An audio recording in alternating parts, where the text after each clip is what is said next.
Egoism is an idea that suggests self-interest is the primary aim that drives human beings.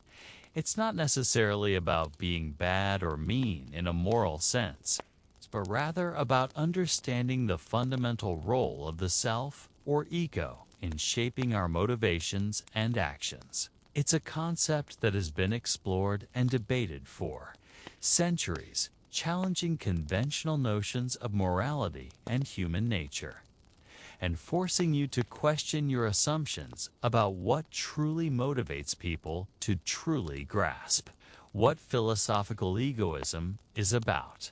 It's helpful to clarify how it stands apart from other seemingly similar terms that often get confused with it. You might think egoism and selfishness are identical, right? But there's a subtle yet crucial difference. Egoism, as a philosophical stance, is about acting in your own perceived self-interest. It's a broad framework that encompasses any action aimed at your own benefit. Selfishness, on the other hand, typically implies a disregard for the interests of others in favor of your own. It carries a negative connotation, suggesting a lack of consideration or even active harm to others. Consider an ethical egoist. Example: such a person might very well choose to help others, but their underlying motivation would be that it ultimately benefits them in some way, directly or indirectly. This isn't necessarily selfish in the crude sense of actively harming others or ignoring their needs. It's more about a calculated approach to one's own well-being. Imagine taking a well-deserved nap that doesn't negatively affect anyone else. This action is egoistic because it benefits you and concerns your own welfare. But there's no sense in which it's selfish. It's a simple act of self-care.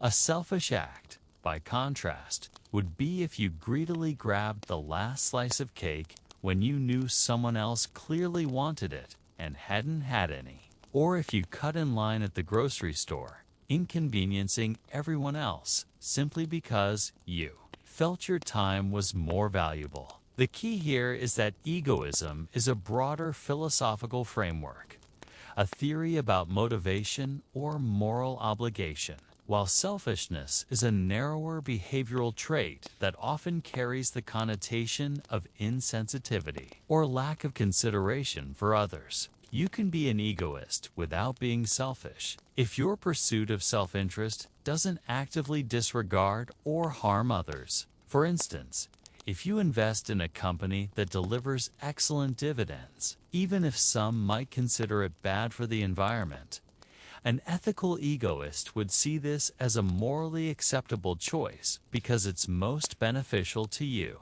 This is egoistic, but not necessarily selfish in the sense of actively causing harm or disregarding others' needs. The ethical egoist might even argue that by becoming financially successful, you are better positioned to help others later if that aligns with your long-term self-interest. Then there's egotism, which is also distinct. Egotism is more about being self-obsessed, constantly talking about yourself, or having an inflated, often boastful, sense of self-importance. It's an outward display, a personality trait characterized by excessive self-admiration and a need to be the center of attention. Philosophical egoism, the abstract concept we're discussing, focuses on the course of actions that are driven by self-interest, rather than the outward display of self-admiration. An egotist might constantly boast about their achievements,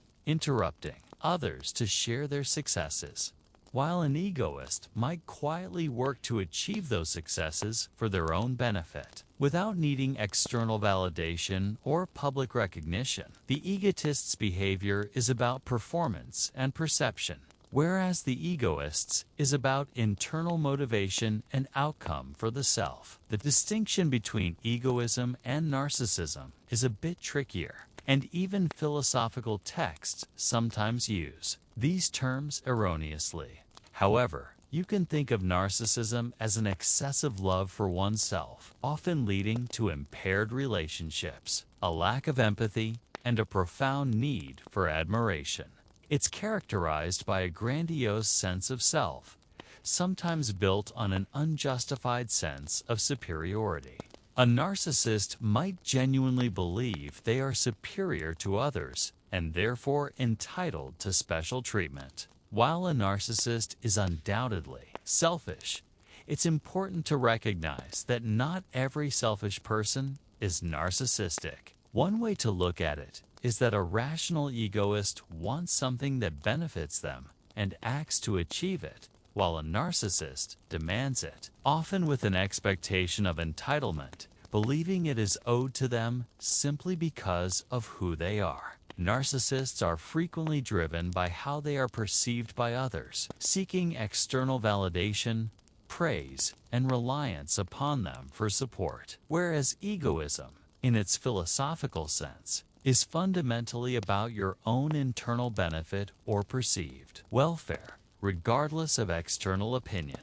A narcissist might refuse to wear a mask during a pandemic because they perceive themselves as invulnerable and superior, showing little concern for others' health, and perhaps even enjoying the attention their defiance brings. An egoist, on the other hand, might wear a mask if they believe it genuinely protects their health, or if it helps them avoid social punishment, or maintain a positive reputation which ultimately serves their self-interest. The narcissist's actions are rooted in a distorted self-image and a desperate need for external validation and control, while the egoists are rooted in a more pragmatic calculation of personal benefit, even if that calculation is flawed. Narcissists often struggle to hold others accountable because it jeopardizes the praise they crave, and they may fall into a victim stance if challenged, whereas an egoist might confront someone if it serves their interest. We have altruism, which is typically seen as the direct opposite of egoism. Altruism is defined as a selfless concern for the well-being of others, where you act to benefit someone else purely for their sake without any ulterior motive for personal gain. It's about acting out of genuine care for another, even if it means some cost to yourself. Egoism, by contrast, always ties back to your own benefit, even if the action appears to help others on the surface. This distinction highlights a fundamental philosophical question. Are human beings truly capable of acting purely for others, or is there always a hidden, self-interested motive at play? This leads us to a crucial point. The concept of self-interest isn't a simple, singular idea. It exists on a spectrum, from basic, non-harmful desires to a complete disregard for others, and even to pathological self-obsession. Philosophical egoism, then, attempts to categorize and analyze these different manifestations of self-interest rather than just labeling them. This means that when you delve into egoism, you're not just discussing a single moral failing, but a complex philosophical framework that tries to explain human motivation and, in some cases, even prescribe how you should act. It forces you to consider that actions you might instinctively label as selfish could, under a philosophical lens, be categorized differently or have different underlying motivations. This sets the stage for understanding why philosophers engage with egoism at all, despite its often negative connotations. Now that we've cleared up some common misunderstandings, let's talk about the first major type of egoism you'll encounter in philosophy: psychological egoism. This isn't about what you should do, but rather what people actually do. It's a descriptive theory, claiming to tell us how human motivation works in the real world. Psychological egoism asserts that every single action you take, deep down, is ultimately motivated by your own self-interest. It argues that your supreme goal is always to maximize your own welfare to achieve a state of happiness, health, or success for yourself. Even when you observe someone performing what seems like a completely selfless act, such as helping a friend move heavy furniture or donating a significant sum to charity. A psychological egoist would contend that the individual is doing it because it ultimately benefits them in some way. This theory offers a specific explanation for seemingly altruistic actions. For a psychological egoist, helping others is merely a means to an ultimate end of serving your own self-interest. You might help someone because it makes you feel good about yourself, or it helps you avoid feelings of guilt, or it satisfies your need for power, recognition, or a positive reputation. Consider these everyday examples. When you stop to help a stranded motorist, a psychological egoist might suggest you do it because you hope someone would do the same for you someday if you were in need, or simply to cultivate a feeling of being a good person, which brings you internal satisfaction. If you give money to charity, perhaps you're looking to impress others, or you're trying to avoid the discomfort of guilt, or you're seeking that warm, fuzzy feeling that often accompanies a good deed.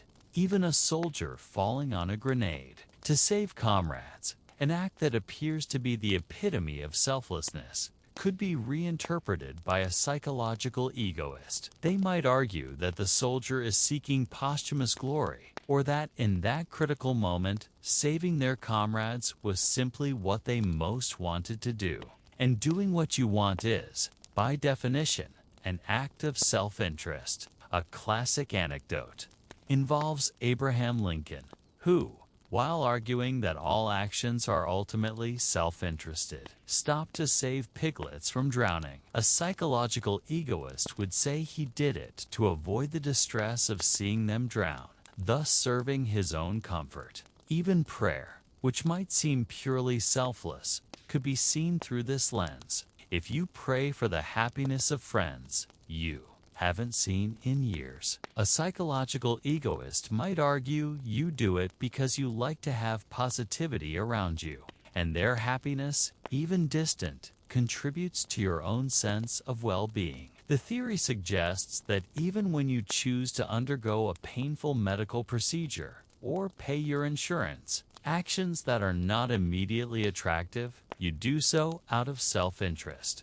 to avoid greater pain or future financial distress. These ideas have deep historical roots, with philosophers like Thomas Hobbes and Jeremy Bentham often associated with psychological egoism. Hobbes, for instance, famously stated in his work Leviathan that no man giveth but with intention of good to himself, because gift is voluntary, and of all voluntary acts, the object to every man is his own pleasure. This perspective counters the common societal hailing of altruism by suggesting that even seemingly selfless acts are fundamentally driven by personal pleasure or benefit. The theory also finds a background assumption in disciplines like psychology and economics, where models often assume individuals act to maximize their utility or personal gain. However, psychological egoism faces significant criticisms. One major point of contention is that its proponents often confuse the satisfaction of one's own desires with the satisfaction of self-regarding desires.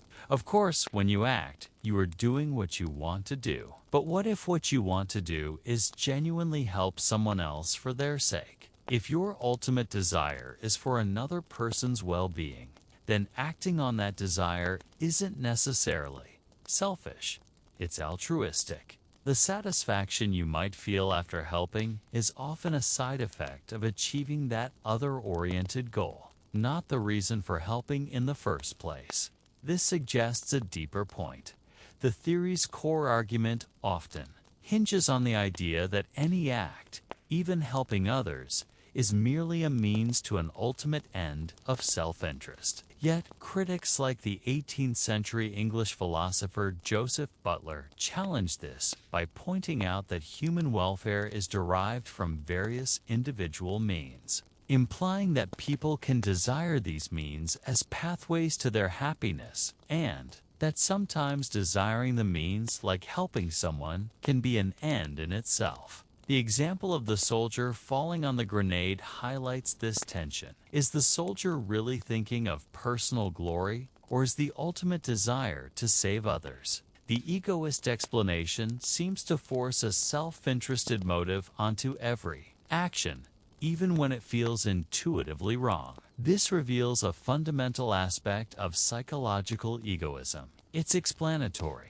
Power often comes at the cost of intuitive plausibility. If every action, no matter how selfless it appears, is always reinterpreted as self-interested, then the theory risks becoming tautological or unfalsifiable. It ceases to be a truly descriptive account of human motivation and becomes more of a definitional trick. It also raises questions about the very nature of desire and satisfaction. Is satisfaction always the goal, or is it sometimes a consequence of achieving a non-self-entrusted goal? Another criticism is that psychological egoism can feel unfalsifiable. No matter what altruistic act you point to, the egoist can always invent a hidden, self-serving motive, making it very difficult to prove the theory wrong empirically. For example, if you donate blood, the egoist might say you do it to feel good about yourself or to avoid guilt. If you then say you don't feel good or bad, they might say you do it to impress others or for some unconscious benefit. This makes it impossible to disprove. Furthermore, many critics argue that the theory ignores a natural human concern for others. Think about watching a film where a young child is stumbling towards the edge of a cliff. If you're a typical person, you'll likely feel anxious, even though the film isn't real and the child is a stranger. Why should you care what happens to her if all your actions are purely self-interested? This suggests an innate empathy that isn't purely self-serving, indicating that humans are, by nature, social beings with a capacity for genuine concern beyond themselves. The fact that most people would stop to help a child or a beautiful young woman in distress, but might pass by an old, smelly drunk in the same situation, points to a complex interplay of factors beyond pure self-interest, including innate biases or learned social responses, rather than a singular, hidden selfish motive. This suggests that the theory is too simplistic to capture the full spectrum of human motivation. Moving from what is to what ought to be, we encounter ethical egoism. This philosophical position doesn't claim that you are always self-interested, but rather that you should be. It's a normative stance, a moral doctrine that prescribes how you ought to act in the world. Ethical egoism posits that you are morally obligated to act only in your own self-interest. Your actions are considered morally right if their consequences are more beneficial than unfavorable for you, the person acting. It's about promoting your own interests exclusively, making them the sole guide for your moral choices. This means that if an action benefits you more than it harms you, it is morally permissible, even if it has negative consequences for others. Ethical egoism comes in a few forms. The idea of individual ethical egoism suggests that everyone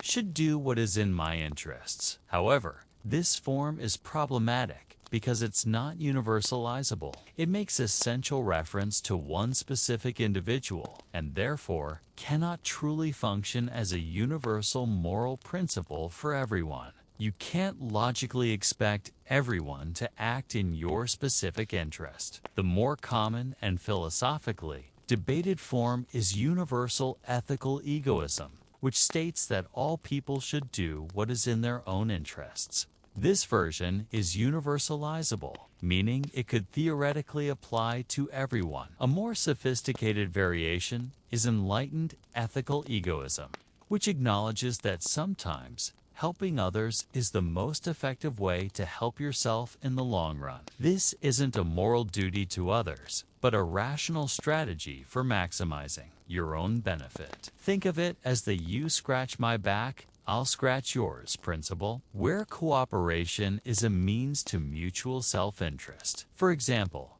a company like Tom's Shoes which donates a pair of shoes for every pair sold, could be seen through an enlightened egoist lens. The founder, seeking personal gain, money, celebrity, etc., finds that helping others by donating shoes leads to tremendous success, thus fulfilling their own desires. This form of egoism recognizes that a healthy society, built on a degree of cooperation, ultimately benefits the individual. Distinct from this is cause egoism, where an individual gives the false appearance of being concerned with the welfare of others purely to advance their own interests. This might involve a politician publicly championing a cause that benefits a specific demographic, while their true, hidden motive is to secure votes or campaign donations from that group, or a celebrity endorsing a charity purely for public relations benefits. Arguments in favor of ethical egoism are quite compelling to its proponents. One of its main appeals is that it avoids any potential conflict between what's good for you and what's considered moral. If acting morally is by definition acting in your self-interest, then there's no moral dilemma. This also makes moral behavior inherently rational, assuming, quite plausibly, that it is rational to pursue your own interests. Ethical egoists often argue that you are the one who knows your own interests best, so it makes sense for everyone to focus on themselves rather than attempting to meddle in or dictate others' lives. They might say that external intervention in others' lives, even with good intentions, can often do more harm than good, or turn individuals into objects of charity, affronting their dignity. Some, like the philosopher Ayn Rand, argue that ethical egoism uniquely recognizes the profound value of an individual's life and personal goals, unlike altruism, which, in her view, might demand self-sacrificing actions that devalue one's own existence. For Rand, rational selfishness is what you should pursue, as life is the ultimate value, and acting rationally means prioritizing your own interest above all else. She famously claimed that altruism demands self-immolation and makes the self as a standard of evil, questioning whether you must keep buying your life dime by dime from any beggar. Furthermore, ethical egoism offers a single, clear principal personal interest from which all moral obligations can supposedly be derived, thereby simplifying complex and often contradictory moral codes. For instance, the principle of truth-telling would be grounded in ethical egoism by arguing that lying has a high probability of negatively impacting your personal happiness, perhaps by damaging your reputation or leading to legal trouble, making it rational to tell the truth. Prominent advocates throughout history have championed various forms of egoism. Adam Smith, the renowned economist,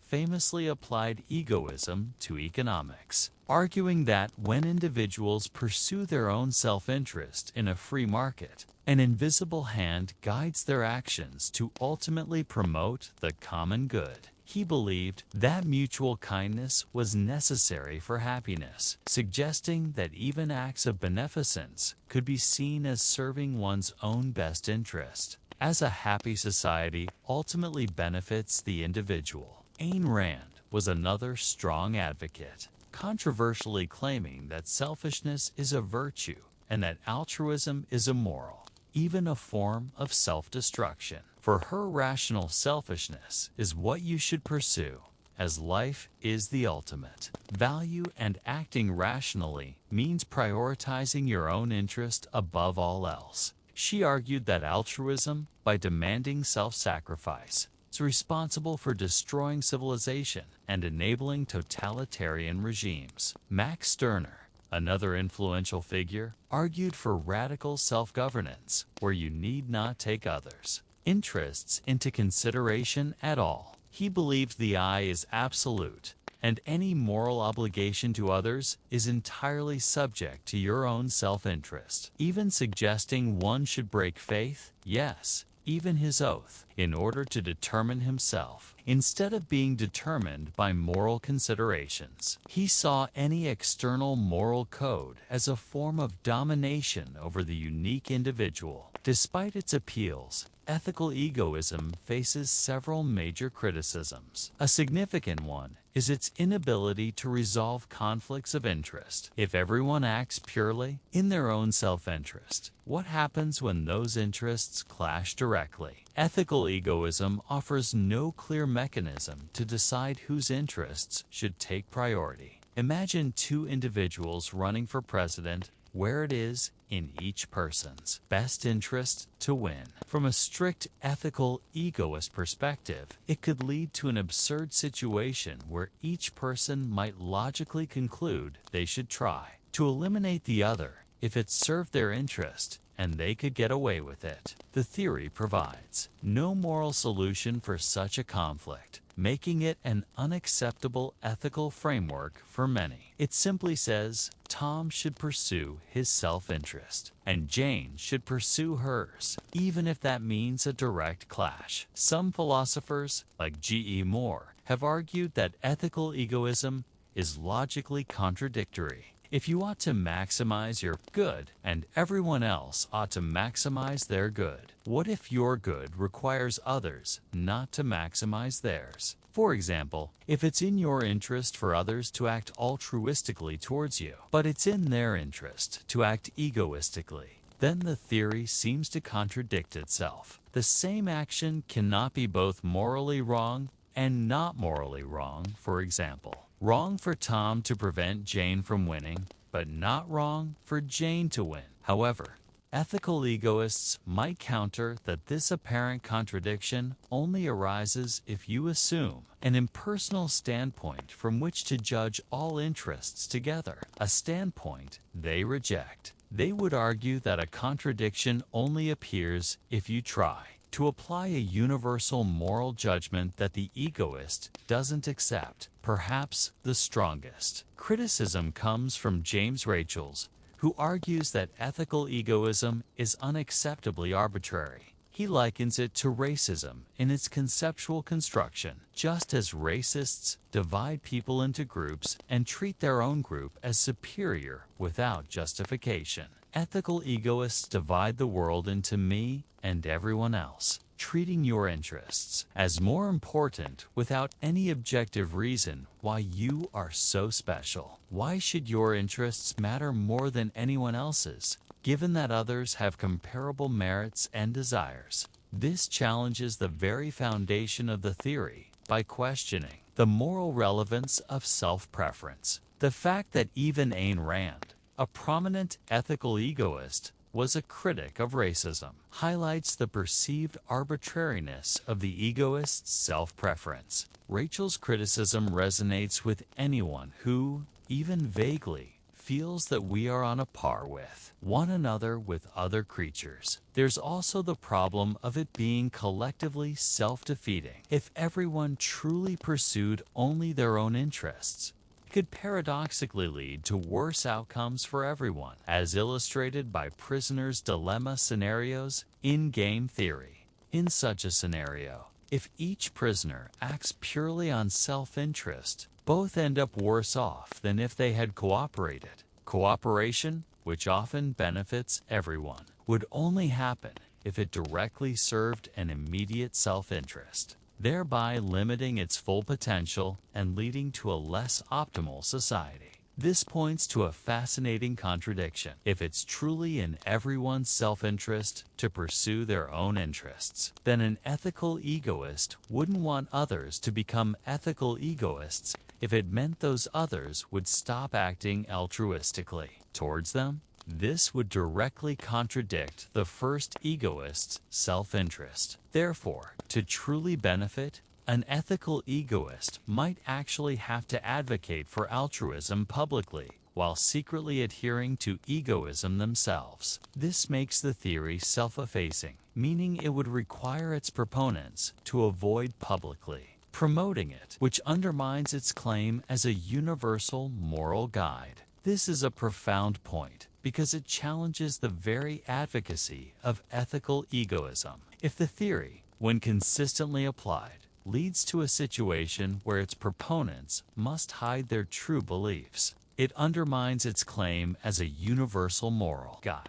It transforms what seems like a straightforward moral principle into a secretive, potentially hypocritical strategy, raising significant questions about its coherence and practicality as a public philosophy. It suggests that even if it were right, it couldn't be openly promoted without undermining itself. Critics argue that ethical egoists, particularly Rand, often misrepresent altruism. They tend to create a false dilemma, portraying altruism as demanding total self-sacrifice and devaluing life, when in reality, many non-egoistic moral theories don't require such extremes. Common sense morality, as you likely experience it, often suggests a balance between personal and others' interests, rather than an all-or-nothing choice. For example, helping a friend move doesn't require you to sacrifice your entire weekend or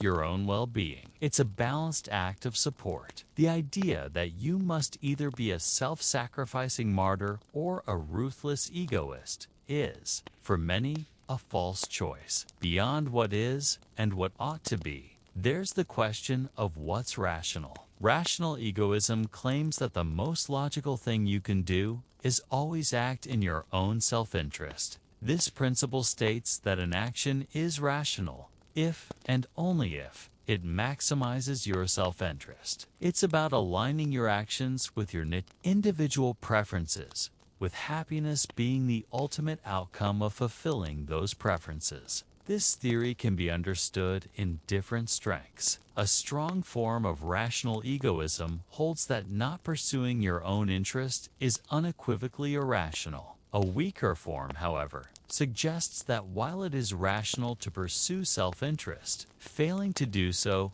isn't always irrational. For instance, if you choose to spend a small amount of money on a frivolous item that brings you immediate joy, a weaker rational egoist might not deem it irrational, even if saving that money for a long-term goal might be more rational. The key is that the action must be aligned with your preferences and lead to your happiness.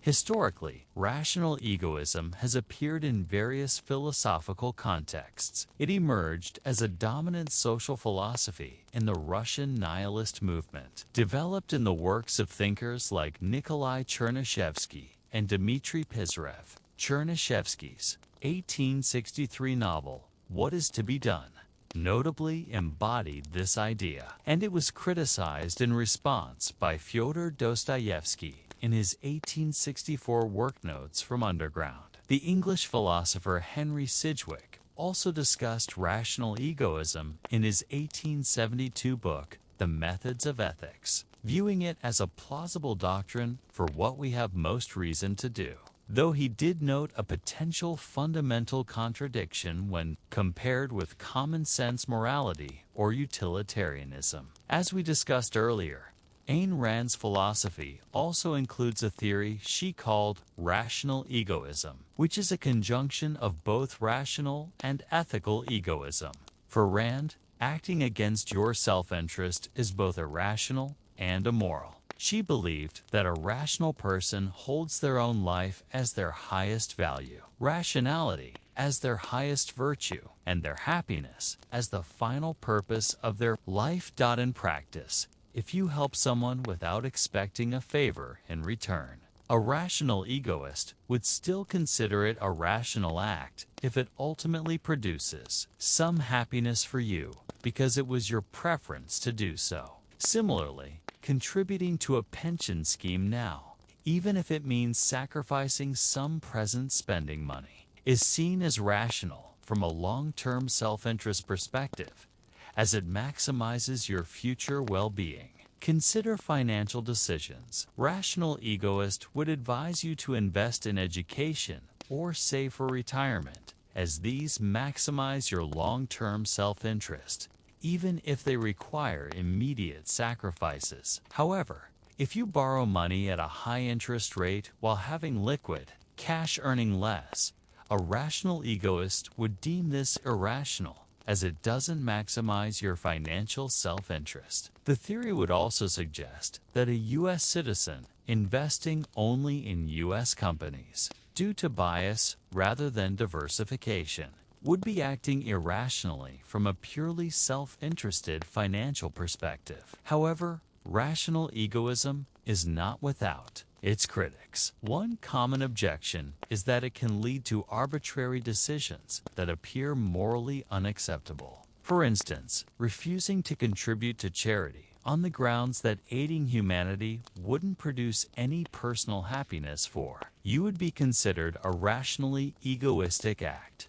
Or, an individual might claim that only people of a certain eye color should receive charity because it personally pleases them to see blue-eyed people receive aid, arguing it meets their preferences and increases their happiness. While rational egoists might counter that their desires are not random, but rather result from their inherent nature, this doesn't necessarily make such decisions morally acceptable to others. This highlights the potential for rational egoism to justify actions that are deeply discriminatory or morally repugnant to most people, simply because they align with an individual's arbitrary preferences. Sidgwick himself noted a significant challenge: both rational egoism and utilitarianism, which aims for the greatest good for the greatest number, appear to be equally plausible doctrines regarding what we have most reason to do. This leads to a fundamental contradiction in our apparent intuitions of what is reasonable in conduct.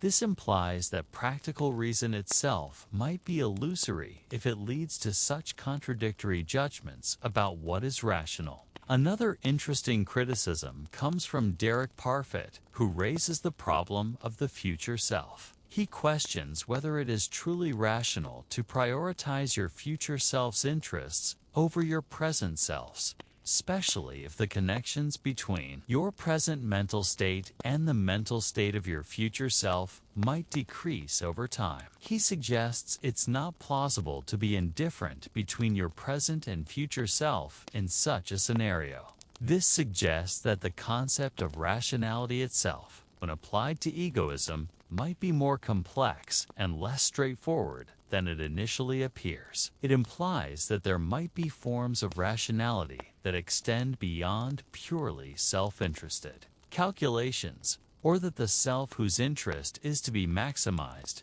is not a static, singular entity across time. This challenges a foundational premise of rational egoism, pushing you to consider what reason truly demands beyond immediate or even long-term personal gain. So, how do these philosophical ideas play out in the world around you? Egoism, its various forms, pops up in many aspects of daily life, from how businesses operate to how politicians make decisions, and even in your personal interactions. In the world of business and economics, self-interest is often not just tolerated, but actively encouraged. Companies, driven by their own perceived self-interest, aim to maximize profits, expand their market share, and gain a competitive edge. This relentless pursuit of self-interest can indeed lead to significant innovation, operational efficiency, and even job creation. Think about companies like Amazon, whose relentless focus on customer satisfaction and profit has driven its immense success. Or Tesla, whose mission to accelerate the world's transition to sustainable energy is fundamentally driven by its own self-interest, leading it to become a leader in the electric vehicle industry. Adam Smith's concept of the invisible hand is a classic example of how ethical egoism is applied in economics. He argued that when both buyers and sellers in a free market pursue nothing but the best deal for themselves, it creates a win-win situation for all and ultimately promotes the common good. The idea is that individual greed, paradoxically, leads to collective prosperity. However, its prioritization of profit and self-interest can also have significant negative consequences. Companies that prioritize profit above social responsibility might engage in practices that harm the environment, exploit workers, or deceive consumers. For example,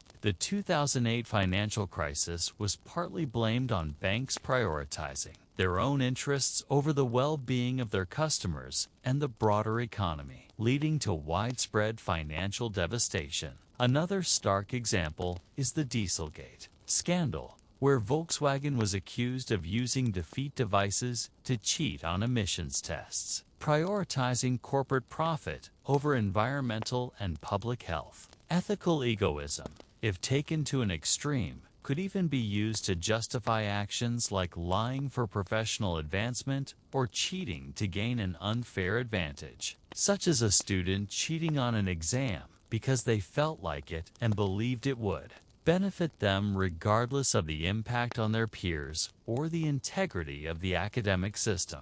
This highlights a crucial point. The pursuit of self-interest in markets is a double-edged sword. While Adam Smith's invisible hand suggests individual self-interest can lead to collective good, other examples, like the financial crisis or companies polluting for profit, demonstrate that unchecked self-interest can also lead to widespread harm. This isn't a simple cause and effect where egoism always leads to good or always leads to bad. Instead, it seems to be a powerful and moral force that can be channeled for benefit or detriment, depending on the regulatory and ethical environment. This implies that while self-interest is a potent motivator for economic activity and innovation, it often requires external frameworks like regulations, laws, and a societal sense of responsibility to prevent it from becoming destructive. It challenges the naive ethical egoist's claim that if everyone followed this moral code, the world would be a better place by showing that the good outcomes are not inherent to egoism itself, but frequently a result of external constraints or an enlightened, long-term self-interest that inherently considers mutual benefit. In the realm of politics, self-interest also plays a significant role. Politicians and policymakers frequently prioritize their own interests, whether it's securing re-election, achieving personal gain, or advancing their specific ideology. This often manifests in special interest groups, lobbying politicians to pass laws that benefit specific factions at the expense of the broader public good. Political science often uses rational choice theory, which assumes that political actors pursue their interests rationally, to explain everything from voting patterns to the creation of legislation. This theory suggests that politicians are endlessly opportunistic, always looking for ways to advance their own positions. For instance, U.S. congressmen might calculate how their vote on a bill will help or hurt their chances for re-election, making decisions based on personal political survival rather than the direct benefit to their constituents. This can lead to policies that favor specific groups at the expense of the broader public good. However, there's a classic problem for rational choice theory known as the paradox of voting. From a purely rational, egoist perspective, why do people vote at all, given the tiny chance that a single vote will be decisive? The expected benefits of voting in a narrow, self-interested calculation are often negative. This highlights a crucial tension between individual self-interest and the public good in governance. The political sphere constantly grapples with this dynamic. Politicians pursuing self-interest re-election, power versus the collective well-being of the public. While rational choice theory models this as a rational pursuit of self-interest, the paradox of voting reveals a potential flaw. If pure rational egoism dictates not voting, then the widespread act of voting, which clearly does occur, suggests motivations beyond narrow self-interest, or perhaps a different interpretation of rationality in a collective context. This implies that political systems, even those built on assumptions of individual self-interest, often rely on non-egoistic motivations, like a sense of civic duty or a commitment to collective well-being to function effectively. It suggests that a purely egoistic political framework might be inherently unstable or lead to suboptimal outcomes for society as a whole, reinforcing the idea that morality often involves considerations that extend far beyond just me. Consider your own personal interactions. Many of your daily actions are driven by self-interest, getting a drink of water when you're thirsty, or going to work to earn a paycheck. These are basic, undeniable, self-interested acts. Even in personal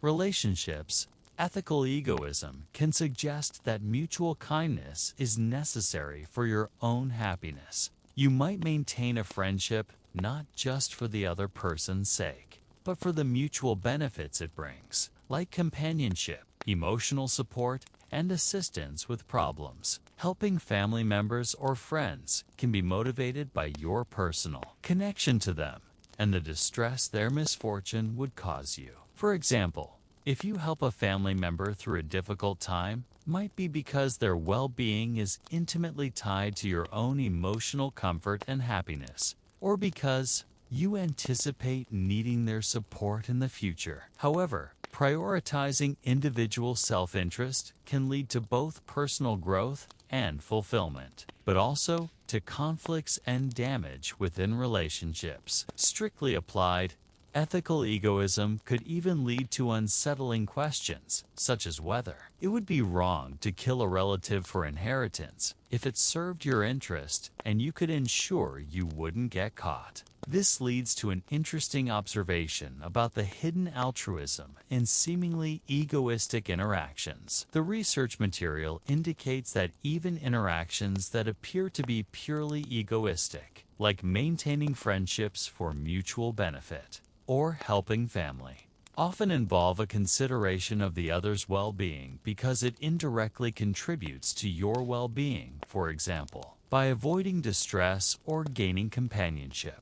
This blurs the line between pure egoism and a form of enlightened self-interest that requires some level of concern for others. This implies that human social structures and relationships inherently push individuals away from pure, unadulterated egoism. The very fabric of society, with its intricate interdependencies, makes it difficult to pursue self-interest in isolation without incurring significant personal costs. It suggests that caring for others isn't just a moral ideal, but often a pragmatic necessity for individual well-being and happiness, making the distinction between egoism and altruism less stark in practice. The movie about a boy, where the main character, a self-centered bachelor, ultimately finds that his pursuit of pure self-pleasure leads to hurting himself and others, serves as a fictional illustration of the potential pitfalls of unbridled egoism in personal life. So you've journeyed through the landscape of philosophical egoism with me. You've seen how it attempts to explain human motivation through psychological egoism, prescribe moral action through ethical egoism,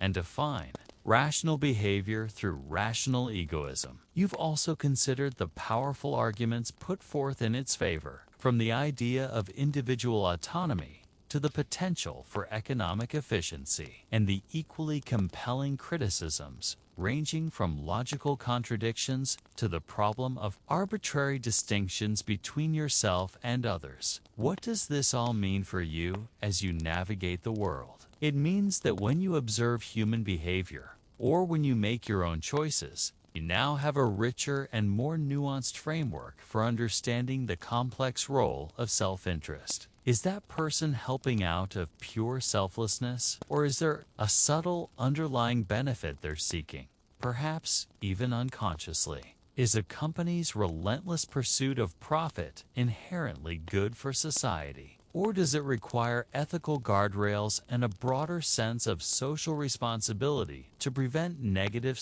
consequences? The ongoing philosophical debate around egoism forces you to confront fundamental questions about human nature itself. Are we, our core, fundamentally self-serving creatures, or are we truly capable of genuine, other-oriented concern? And, if we are capable of both, how do we effectively balance our own needs and desires with those of others in a way that leads to a flourishing life both individually and collectively? Ultimately, while philosophical egoism offers a compelling, often simplified, view of the world, its critics consistently remind us that the human experience is frequently far more complex, interwoven with deep-seated empathy, intricate interdependence, and an undeniable sense that we are, in some profound way, on a par with one another. It's a philosophy that makes you think deeply about what truly drives you, what constitutes a good life, and what kind of world you want to live in and contribute to. The conversation, of course, continues in your own mind as you reflect on these ideas and how they resonate with your own experiences and values. Imagine a future where the very core of your being, and that of everyone around you, is understood through the lens of self-interest. This isn't about the simple, often negative idea of being selfish in the way you might typically think. Rather, it's about exploring a philosophical assertion that your own welfare and desires are the fundamental drivers of human action. As you delve into this future, you encounter three distinct ways this concept of self-interest might shape the world. Firstly, consider psychological egoism. This isn't a moral recommendation, but a descriptive claim about how you and all people inherently operate. It suggests that every action you take, no matter how kind or generous it appears, is ultimately aimed at maximizing your own happiness, health, or success. Even if you volunteer at a soup kitchen, a psychological egoist would argue that your underlying motivation is a self-serving desire, perhaps, to feel good about yourself, to alleviate guilt, or to gain social approval. This perspective posits that true selfless altruism is an illusion, a sophisticated form of self-serving behavior. If this view were to become universally accepted, might find yourself in a constant state of questioning the true motives behind every action,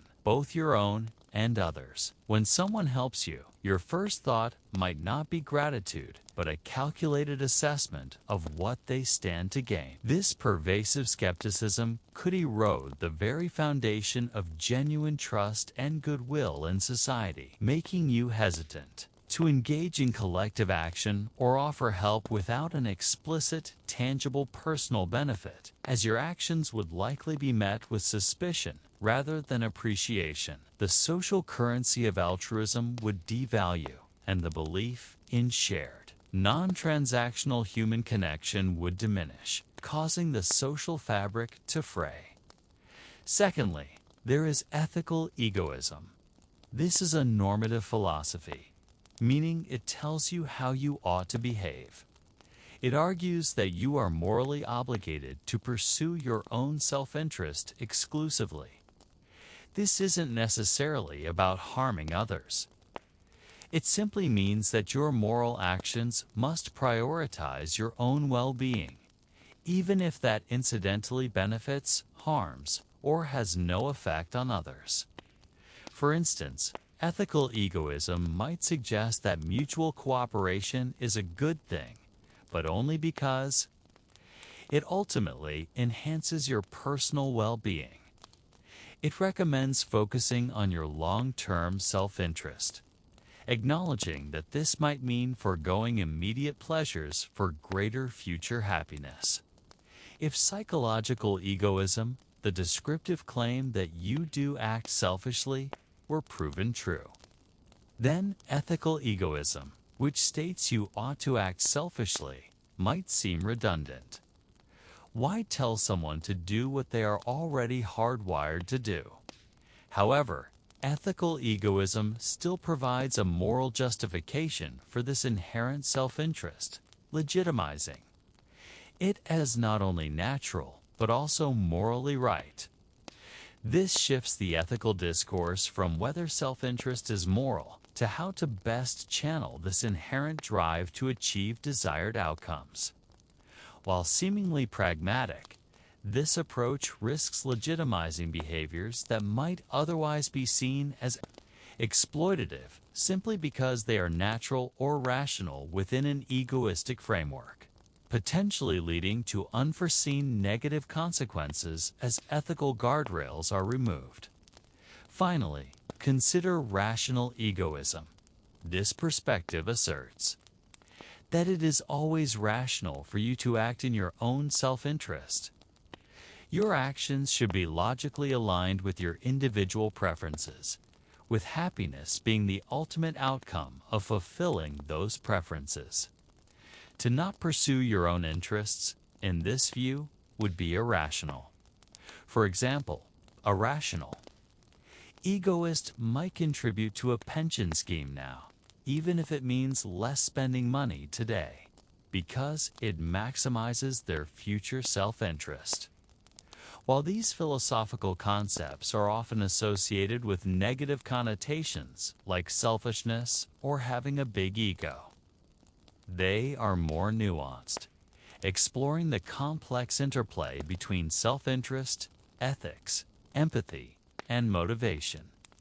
In a future shaped by these ideas, the very definition of good would become deeply intertwined with personal benefit, transforming how you perceive morality and human nature. Now, let's look at how living a life guided solely by egoistic principles might unfold for you personally. Imagine your daily existence, where every decision, every aspiration, is filtered through the lens of maximizing your own welfare and happiness. You prioritize your preferences, your pleasures, and your successes above all else, while egoism asserts that personal happiness is the ultimate goal. You might find that such a singular focus doesn't always lead to lasting fulfillment. You could achieve great success, accumulate wealth, or experience intense pleasures, yet still feel an underlying emptiness or a bitter taste of ashes. This is because if your entire life becomes a relentless pursuit of personal satisfaction, the very act of seeking happiness directly can make it elusive. Deep and sustained well-being, often referred to as eudaimonia, typically arises as a byproduct of meaningful engagement with the world, genuine connection with others, and a sense of purpose beyond yourself. In an egoistic future, you might find yourself caught in a perpetual cycle of desire and temporary gratification, constantly needing more to fill a void that external achievements cannot satisfy. As the intrinsic rewards of contribution, empathy, and shared experience are absent or devalued. This could lead to a pervasive sense of meaninglessness, where, despite individual success, your psychological well-being is severely compromised. The pursuit of long-term self-interest, as advocated by ethical and rational egoism, requires making choices today that benefit your future self, like saving for retirement or maintaining your health. This implies a rational calculation, even if it means foregoing short-term desires. However, this future reveals the inherent limitations of this approach. Your human rationality is often imperfect, influenced by biases, incomplete information, and short-term impulses, making it difficult to consistently identify what truly serves your long-term best interest. Furthermore, you might find yourself prone to self-deception, constantly camouflaging your true motives.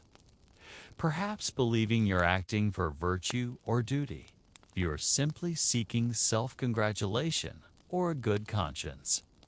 This means you're Rational calculations might be based on a false understanding of yourself, leading to suboptimal outcomes even for your own deeper well-being.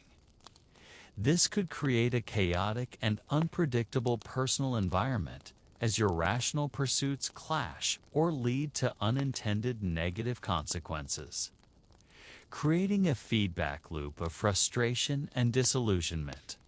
Such a mindset might also have deep roots in your early experiences.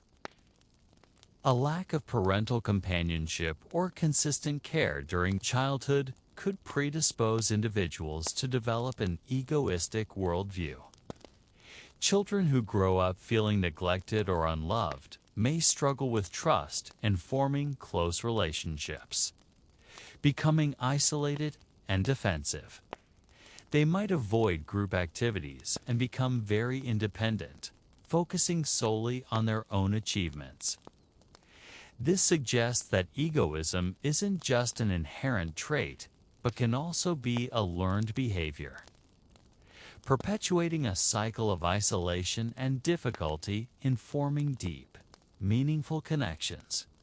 As egoism becomes the dominant philosophy, the very fabric of human connection undergoes a profound transformation.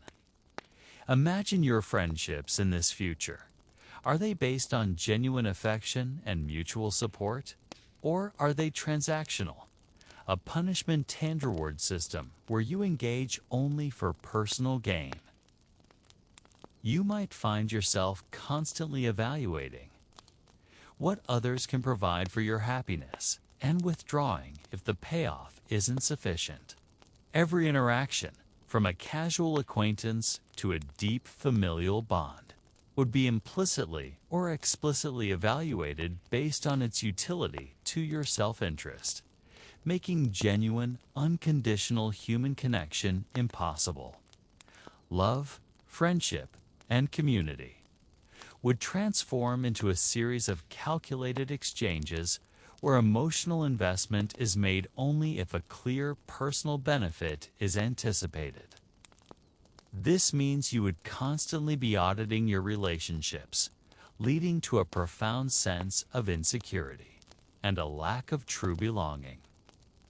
The very act of giving would be tainted by the expectation of return, and vulnerability would become a strategic risk rather than an act of trust, leading to widespread social fragmentation and a severe trust deficit. Family dynamics would also shift dramatically. If parents prioritize their own interests, it can lead to children who struggle with trust and forming close relationships, becoming isolated and defensive. This cycle perpetuates egoism across generations, creating families that are collections of self-interested individuals rather than cohesive units. This isn't just about individual unhappiness.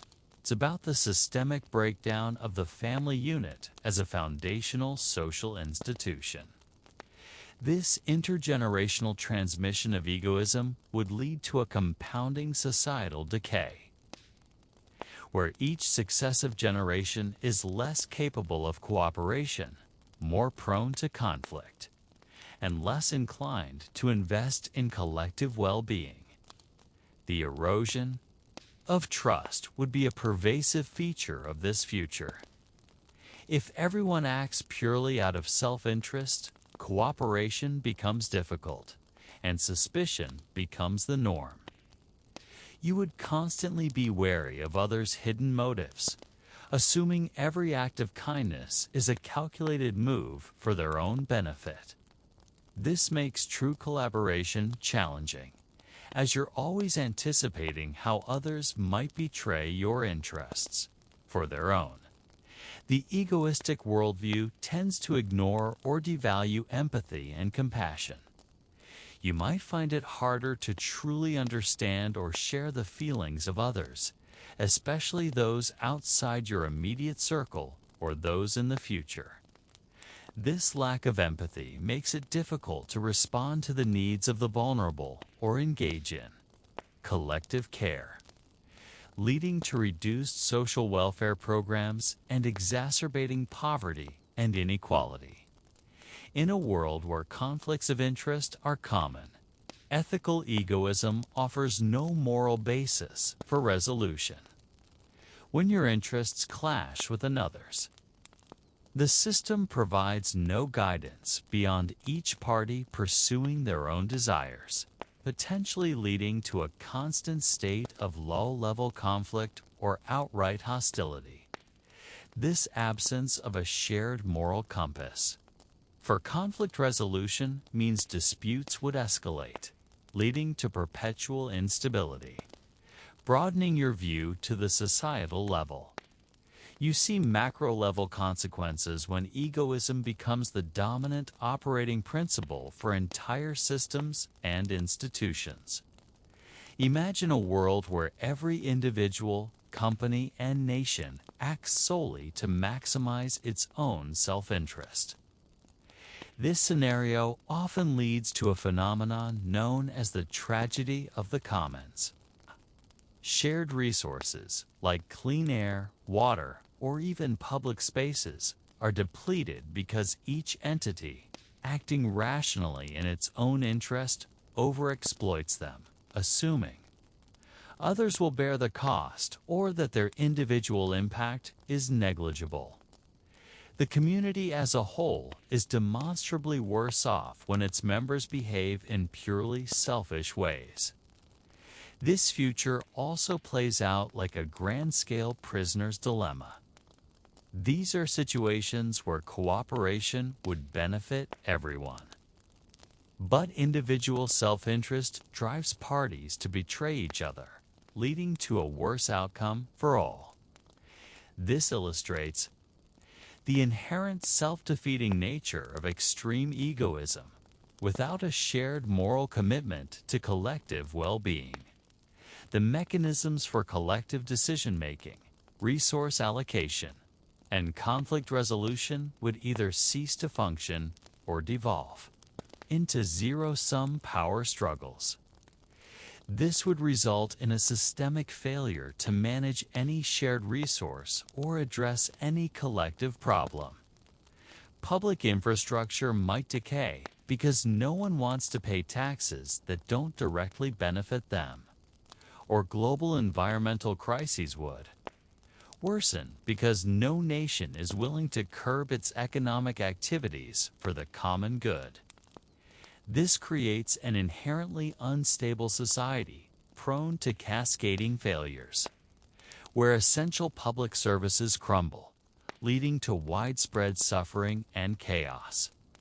The breakdown of collective action would make addressing global challenges like climate change, pandemics, or economic crises almost impossible. If no one is willing to sacrifice immediate personal gain for a greater shared good, then solutions requiring widespread cooperation would simply not materialize. This constant state of competition and distrust could even lead to a perpetual war, not necessarily overt conflict, but a continuous struggle over limited resources. As envisioned by philosophers like Hobbes, the impact on justice and equality would be profound. If the powerful are obligated only to their own interests, and there's no moral imperative to respect others, then social injustices would become rampant. The strong would inevitably prevail over the weak, leading to extreme economic inequality and social stratification. Concepts like human rights or social safety nets would be viewed as obstacles to individual gain, as ethical egoism provides no moral basis for solving conflicts between people and implies that there are no moral reasons for people to treat one another with respect. This future society would not just have inequality, it would legitimize it. Laws and economic policies would be explicitly designed to facilitate the accumulation of power and wealth by a few. at the expense of the many, under the guise of rational self-interest. This would create a starkly stratified society where a small elite thrives by systematically extracting value from a large, disempowered populace, leading to widespread poverty, suffering, and despair among the marginalized. Now consider how egoism would influence the very engines of human advancement, innovation, scientific discovery, and economic systems. On one hand, the drive for innovation could be intense. In an egoistic world, individual ambition and the pursuit of personal wealth or recognition, like a Nobel Prize, could certainly fuel rapid technological advancements. Entrepreneurs would be highly motivated to create new products and services that benefit them financially, leading to efficient market outcomes.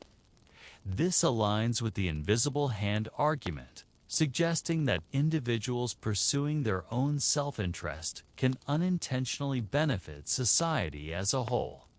However, this acceleration comes with profound downsides.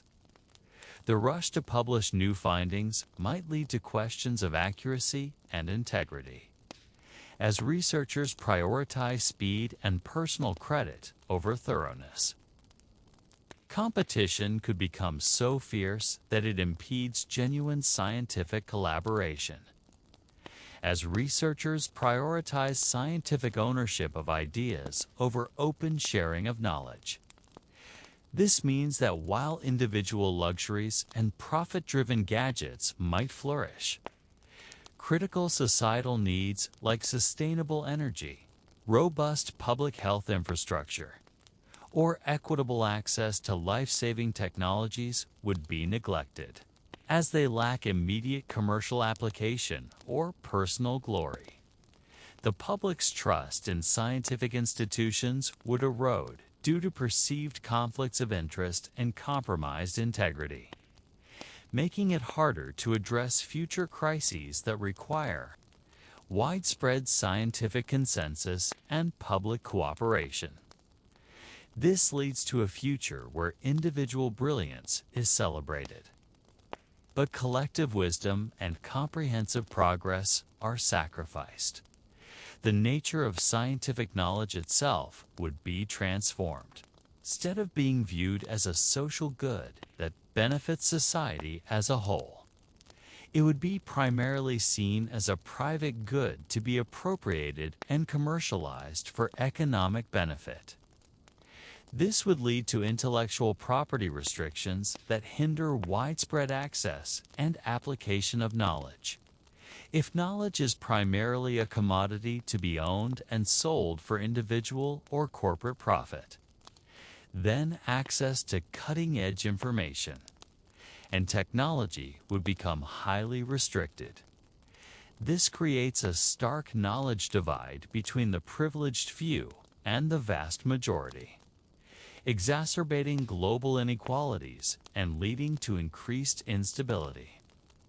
Nations or communities without the financial means to acquire patented technologies or research findings would be left behind, unable to address their unique challenges, and the global community would lose out on diverse perspectives and solutions that could arise from broader participation in knowledge creation. Furthermore, if scientific progress is viewed solely as an individual pursuit, investments in the social and institutional structures necessary for knowledge creation like public research funding, open access journals, or collaborative networks might dwindle. This could create a scientific divide, where only those with significant personal resources or corporate backing can contribute meaningfully, further concentrating power and knowledge. Economic systems, particularly laissez-faire capitalism, align with egoistic principles by advocating for minimal government intervention, allowing individuals to pursue their economic interests. While proponents argue this leads to efficient market outcomes, critics warn of exacerbated economic inequality and environmental degradation as individuals prioritize profit over the greater good. The pursuit of individual self-interest without broader ethical considerations can lead to environmental degradation, as individuals prioritize their own immediate gains over the long-term health of the planet. As you consider this future, a cohesive, vivid picture emerges, a world of isolated individuals where relationships are transactional and systemic failures in collective action are rampant. Innovation is driven by narrow self-interest rather than a shared vision of progress, while egoism promises happiness and welfare. Its extreme application often leads to the opposite of profound dissatisfaction, pervasive loneliness, and widespread societal decay. This future reveals a dystopian feedback loop. The very environment that allows for individual pursuit of self-interest, a stable society. Shared resources, a degree of trust would be systematically dismantled by the collective actions of self-interested individuals. If you maximize your wealth by exploiting resources, you contribute to environmental collapse that eventually impacts your own quality of life. If you refuse to contribute to public goods, the infrastructure you rely on deteriorates.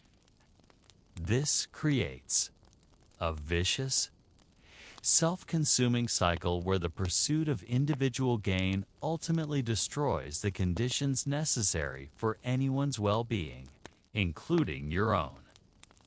Your personal victory would be a hollow one, achieved in a world that has become increasingly unlivable, leading to widespread resource scarcity, perpetual conflict, and a collapse of complex social structures.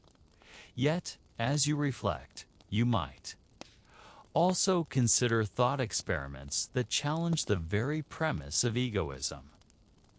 Imagine you are in a room with two buttons. One button will administer an antidote and save a dying person's life. The second button will grant you the greatest possible personal pleasure.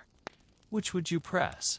Many would intuitively press the first button, suggesting a capacity for action not solely driven by self-interest. A counterargument to the strict claims of psychological egoism. Another thought experiment invites you to reflect on the idea that everyone is you. Imagine that every life ever lived and every life that ever will be is, in a profound sense, your life. If you were to truly internalize this, would it make sense to treat others cruelly or exploit them, knowing that their suffering is your own? This challenges the distinctness of the ego and suggests a deeper interconnectedness that egoism often denies, implying that to harm another is, in a profound sense, to harm yourself. These counterpoints suggest that the bleak, egoistic future is not an inevitability, but a choice. Despite the powerful arguments for egoism, the existence of genuine altruistic acts, the human capacity for empathy, and the intuitive pull towards collective good suggest that human actions are not always purely egoistic. This means that society's trajectory is not merely a consequence of inherent, unchangeable self-interest, but rather a reflection of collective moral and rational choices. If individuals and societies can acknowledge and cultivate their capacity for empathy, cooperation, and genuine concern for others, then an alternative future one characterized by greater social cohesion, shared prosperity, and collective well-being remains possible. The future, therefore, is not predetermined, but a consequence of the values you and humanity choose to prioritize.